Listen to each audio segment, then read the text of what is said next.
بسم اللہ الرحمن الرحیم۔ السلام علیکم۔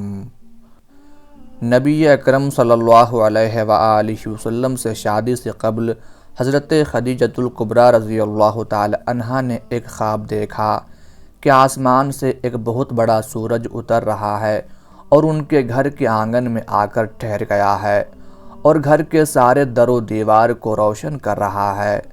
پھر سورج کی یہ روشنی گھر سے نکل کر چہار سو پھیل رہی ہے، جس سے لوگوں کے دل اور آنکھیں یکساں مستفید ہو رہی ہیں، اور یہ روشنی آنکھوں اور دلوں پر غلبہ پا رہی ہے۔ حضرت خدیجہ رضی اللہ تعالی عنہا خواب سے بیدار ہوئیں تو حیرانی کے عالم میں اپنے آپ سے پوچھنے لگیں، ارے یہ کیا؟ سورج میرے گھر میں اتر آیا ہے، اس کی تعبیر کیا ہو سکتی ہے؟ کیا اس گھر سے پھوٹنے والا نور ساری دنیا کو روشن کر دے گا؟ یہ تو بڑا عجیب و غریب خواب ہے۔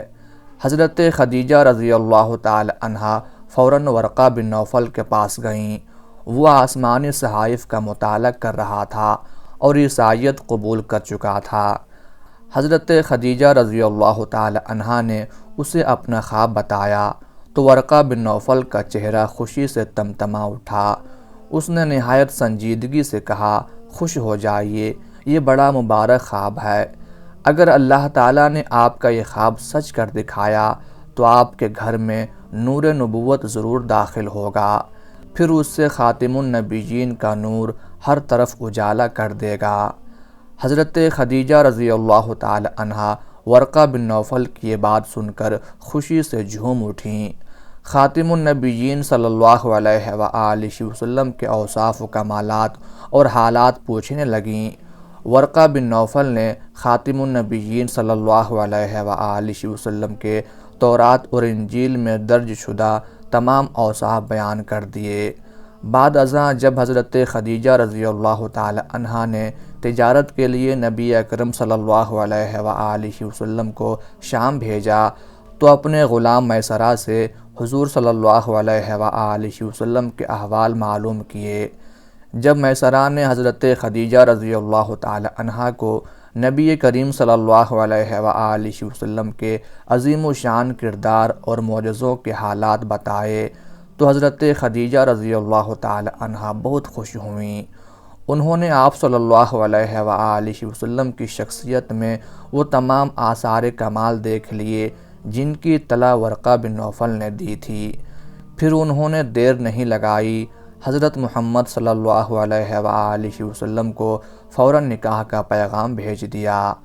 آپ صلی اللہ علیہ وآلہ وسلم نے یہ پیغام بہت خوشی سے قبول فرما لیا اور نبی کریم صلی اللہ علیہ وآلہ وسلم سے حضرت خدیجہ رضی اللہ تعالی عنہا کی شادی ہو گئی۔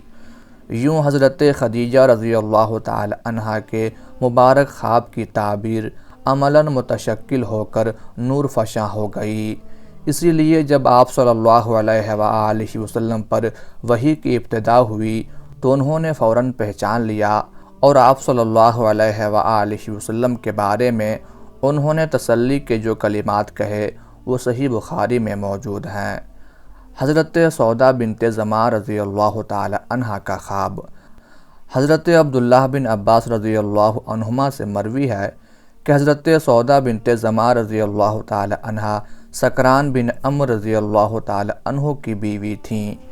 ایک رات انہوں نے خواب دیکھا کہ رسول اللہ صلی اللہ علیہ وآلہ وسلم تشریف لا رہے ہیں اور آپ نے آتے ہی ان کی گردن پکڑ لی۔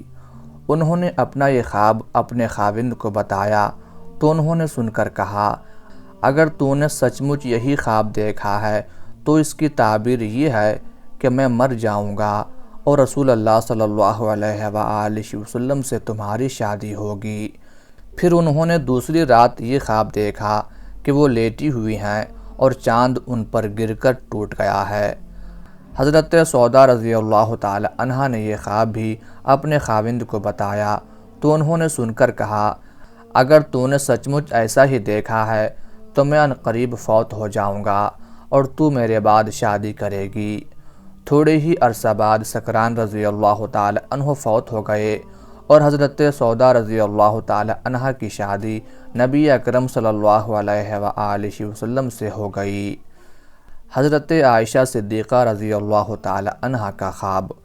حضرت عائشہ رضی اللہ تعالی عنہ بیان کرتی ہیں، میں نے خواب میں دیکھا کہ میرے گھر میں 3 چاند اتر آئے ہیں۔ میں نے یہ خواب اپنے والد محترم حضرت ابو بکر رضی اللہ تعالی عنہ کو بتایا۔ وہ لوگوں میں سب سے عمدہ تعبیر کرنے والے تھے۔ آپ رضی اللہ تعالی عنہ نے فرمایا، اگر تمہارا خواب سچا ہے تو اہل زمین میں سے 3 بہترین آدمی تمہارے گھر میں ضرور دفن ہوں گے۔ جب نبی کریم صلی اللہ علیہ وآلہ وسلم فوت ہوئے تو آپ نے حضرت عائشہ رضی اللہ تعالی عنہ سے فرمایا، اے عائشہ، یہ تیرے چاندوں میں بہترین چاند ہے۔ بلا شبہ حضرت ابو بکر صدیق رضی اللہ تعالی عنہ نبی کریم صلی اللہ علیہ وآلہ وسلم کے بعد اس امت کے سب سے بڑے معبر تھے۔ 3 چاند سے مراد نبی اکرم صلی اللہ علیہ وآلہ وسلم، حضرت ابو بکر صدیق رضی اللہ تعالی عنہ اور حضرت عمر فاروق رضی اللہ تعالی عنہ ہیں۔ واقعی ان کے حجرے میں کائنات میں بسنے والے 3 بہترین انسان حضور اکرم صلی اللہ علیہ وآلہ وسلم، حضرت ابو بکر صدیق رضی اللہ تعالی عنہ اور حضرت عمر فاروق رضی اللہ تعالی عنہ دفن کیے گئے ہیں۔ حضرت ابو بکر صدیق رضی اللہ تعالی عنہ کو خوابوں کی تعبیر بتانے کی خصوصی مہارت حاصل تھی۔ وہ اس معاملے میں بھی صحابہ کرام رضی اللہ عنہم میں ممتاز درجہ رکھتے تھے۔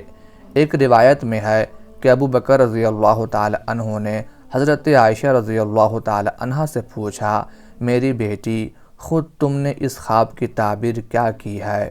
انہوں نے عرض کیا، میں نے اپنے طور پر یہ تعبیر کی ہے کہ میرے ہاں رسول اللہ صلی اللہ علیہ وآلہ وسلم سے اولاد پیدا ہوگی۔ یہ سن کر حضرت ابو بکر رضی اللہ تعالی عنہ خاموش ہو گئے۔ ام المومنین حضرت صفیہ رضی اللہ تعالی عنہ کا خواب۔ حضرت صفیہ رضی اللہ تعالی عنہ یہودیوں کے سردار حیی بن اخطب کی بیٹی تھیں، جنگی قیدی کی حیثیت سے آئی تھیں۔ رسول اللہ صلی اللہ علیہ وآلہ وسلم نے انہیں آزاد کر کے ان سے شادی کر لی۔ یوں وہ ام المومنین کے لقب سے سرفراز ہوئیں۔ رسول اللہ صلی اللہ علیہ وآلہ وسلم نے حضرت صفیہ رضی اللہ تعالی عنہ کی آنکھ کے اوپر چوٹ کا نشان دیکھا تو آپ صلی اللہ علیہ وآلہ وسلم نے دریافت فرمایا کہ یہ میں آنکھ کے اوپر تل کا نشان دیکھ رہا ہوں، یہ کیا ہے؟ یہ زخم کیسے لگا؟ انہوں نے بتایا کہ میں نے اپنے خاوند سے کہا، میں نے خواب دیکھا ہے کہ چاند میری گود میں آ گرا ہے۔ اس نے یہ سنتے ہی مجھے تھپڑ مارا اور کہا کہ تو یثرب کے بادشاہ کی آرزو مند ہے، یا اس نے یوں کہا، اللہ کی قسم، تیرے دل میں یثرب کے بادشاہ کی تمنا سمائی ہوئی ہے۔